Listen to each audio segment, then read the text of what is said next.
as you saw from Lisa's presentation, we're trying to correlate those and protect those habitats because we know how valuable they are. So we do have a couple announcements about the river Rally for the Rivers coming up October 13th, right here in Flagler Park. Michelle Brill, are you still here? Yes. Michelle, there she is, stand up in the back.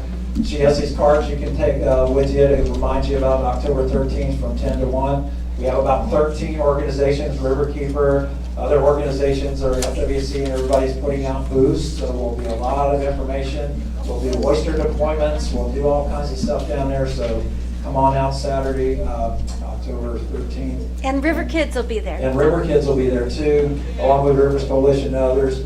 There's a Save Our Waters campaign, and we're asking everybody to take the pledge, take the water pledge. We've asked candidates, we're asking people, we're asking anybody who can go online and take a water pledge. Basically, it takes us, give us personal responsibility for what we can do to help our waterways. And so we're asking people to take the water pledge. So thank you very much, and continue.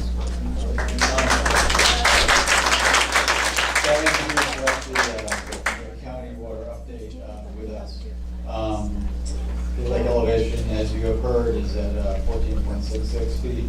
The inflows are tremendous at 4,834 cubic feet per second. The outflows at 308 are 1,800 CFS, and the outflows at S80 are 2,070. Staff continues to monitor the local media. The last ground survey was conducted on September 11th of 2018. Between August 24th and September 7th, AECOM or AECOM recovered over 25,000 gallons of algae. It was creating a nuisance in the dead-end canals and basin. The algae and effluent are stored in frac tanks and is currently being processed for disposal at the North Wastewater Treatment Plant. AECOM has expended approximately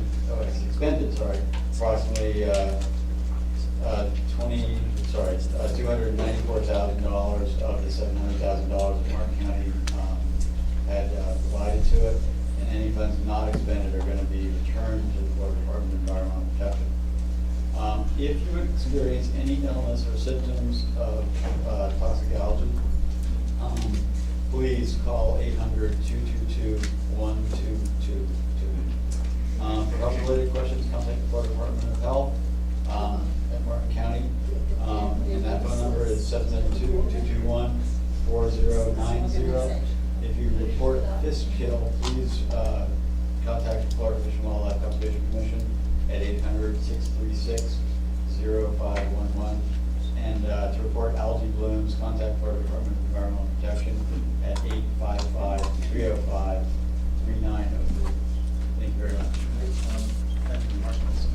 Yeah, Jackie wants to talk about, the state and federal agencies. If you're not aware, the agencies that meet, the South Florida Water Management District Governing Board meets. They met in September. They considered a lot of different things, including deep injection wells. They've also passed their budget this year over $813.9 million, and some of it's going to restoration, but some of it's going to other projects, dispersed water management and others. So you ought to become aware. I think Jackie knows what she's going to talk about, the agencies, the RAC and the other agencies that meet. And I do want to just kind of recognize that if you can go to these meetings, they're once a month down in West Palm, it's really beneficial to make a statement.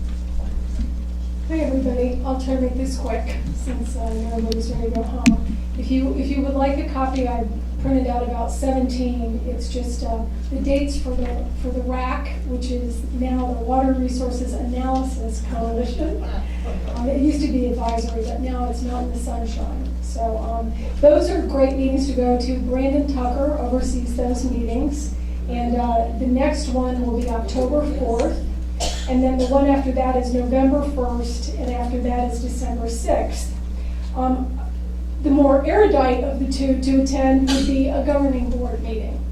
And the next governing board meeting is October 11th, and then there's another one November 8th, and another December 13th. And we should not be afraid to go and make our voices heard. I know it's been a tough few years. Thank you, and these are up here if you want to. lot of you attended the Lake Okeechobee Watershed Plan meeting that was held over at Indian River State College. We sent in comments. It's all about the watershed north of the lake and what this project is going to do north of the lake or what it's not going to do. And we're really stressing that people need to get on board with, making sure that the project north of the lake, called the Lake Okeechobee Watershed Project, addresses the 2.5 million acre watershed so that the water coming into the lake meets its TMDL, which was set back in 2001 by the state legislature and was supposed to be achieved, but never did get achieved. And the last, I just want to mention that since Paul Gray, if you're still here, Paul in Audubon, Florida did a great job with this fact sheet. I wish you had brought several for handing out. It's about Florida's waters are screaming for help. And it's a really great, great fact sheet. So if Paul can give them directions, if you see Paul afterwards about getting some of these online, it'd be great, because it's a really good fact sheet. Thank you all for being here tonight. Wait, Davy Riverkeeper has some more to say. Week news, Chris Frisbee was over here, spent a couple days in our community. He interviewed Mary Radabod, Central Marine, Dr. Maldonado over the dogs, Commissioner Sarah Hurd over what the commission is doing. He did a pretty good job. He got sick while he was here, and he's having issues over there. Sunday, breakfast with the IEs, right there. It's a pretty cool thing. You come across the lagoon, you can come to Florida Oceanographic, you'll have oysters and some grits for breakfast. It's pretty cool. I'll speak for 15-20 minutes about the Aiz Indians, our indigenous Indians, and how they live. Yes, I got And this is, I don't know, 4th or 5th or 6th year. It's a lot of and one fun. So consider that. Okay, got it. This is at Florida From Oceanographic. Sailing Center. Sailing Center. That's this Saturday, right? Sunday. Sunday? Okay. Sunday. So that's about it. Thank you so much for putting up with me today. Notices from members. I get a lot of questions from people asking if the fish in the river or in Lake Okeechobee are safe to eat. No. Just say no. Take your They say give it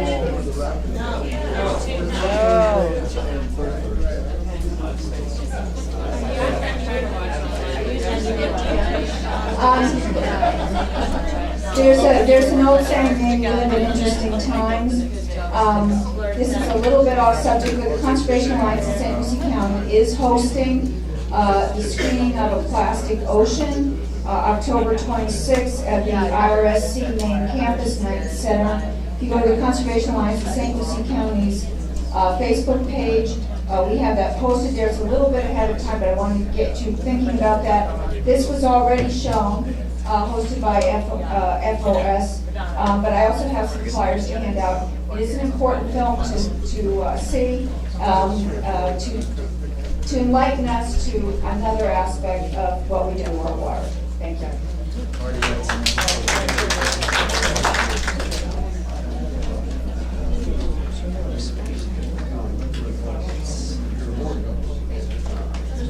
Oh, 70 people were tested across 3 weeks from all walks of life. People on the water, next to the water, people who don't live anywhere near the water. All 70 people had cyano or microcystin in their nose. We don't know whether it's in our blood or our urine yet.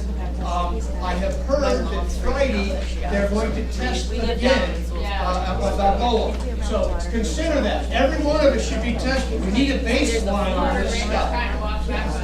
So, Where are they testing?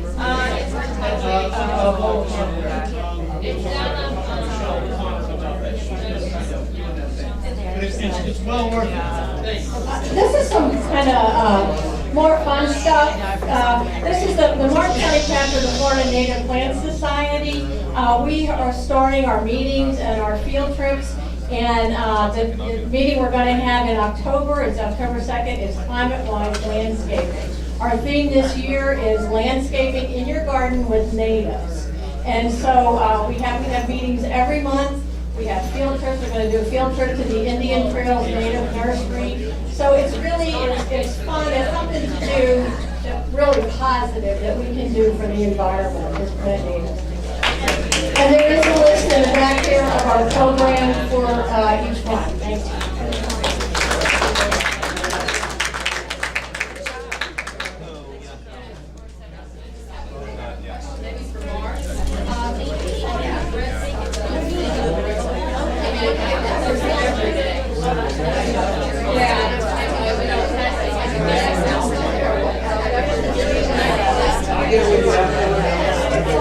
Are we adjourned?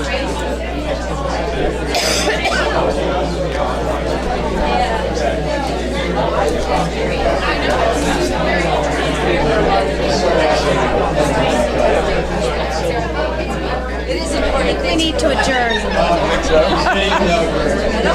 Yay!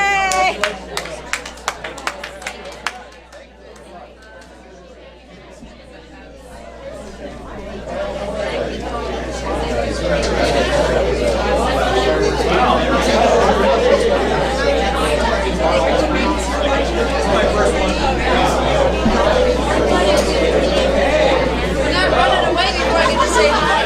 Did you keep talking? Did you love